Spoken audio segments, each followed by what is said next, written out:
Chers amis, bonjour.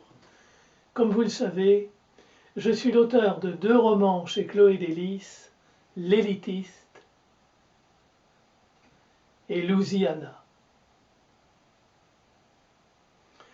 Voici le dernier né de cette trilogie, La Confession de Cleve Wood.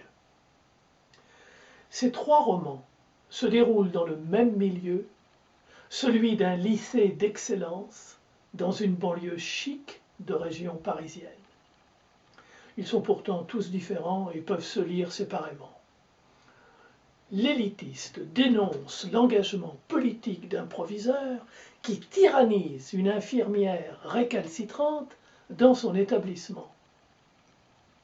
Louisiana, c'est l'aventure ô combien romantique d'une enseignante dont la vie est bouleversée par un voyage en Louisiane. La Confession de Cleve Wood raconte l'histoire d'un Anglais, grand admirateur de la France, venu enseigner sa langue natale dans un lycée français. En voici l'argument.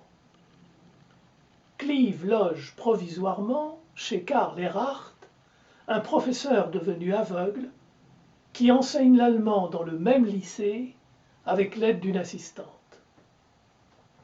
Karl lui confie comment, quand il pouvait encore voir, il est tombé amoureux d'Hélène, l'une de ses élèves de 20 ans plus jeune. Des années plus tard, alors qu'il est aveugle, ils se retrouvent par hasard, tous les deux meurtris par la vie et toujours amoureux l'un de l'autre. Il garde d'elle l'image de l'élève qu'elle a été et qu'il a connue quand elle était adolescente. Voici le passage où ils font l'essai de vivre ensemble, raconté par Hélène à Cleve Wood. C'est donc Hélène qui parle.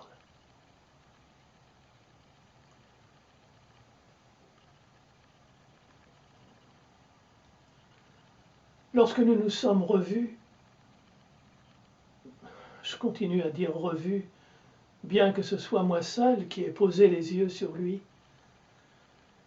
nous avons fait l'essai de vivre ensemble.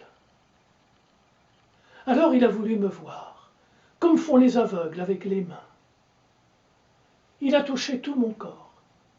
D'abord mon visage, mon front, mon nez, mes paupières, mes joues, mes lèvres et même mes dents. Il prétendait reconnaître son écolière, la gamine en blouse que j'avais été et qui l'avait séduit. Il mesura aussi mes épaules, s'étonna de les sentir si frêles. « Oh !» s'écria-t-il, « Mademoiselle Hélène Germont, quel âge avez-vous donc ?»« Ich bin 16 Jahre alt, Herr Professor. »« J'ai 16 ans, monsieur le professeur. » Alors ce vieux cochon effleura ma poitrine et s'émerveilla. « Mein Gott, c'est pas possible, à 16 ans !» Nous éclatâmes de rire, comme jadis. Mais c'était la femme qui l'entendait. Ma voix avait changé. Pourtant, il l'aurait reconnue entre 1000, comme moi la sienne. La bruyère a dit que la voix de l'être aimé est l'harmonie la plus douce.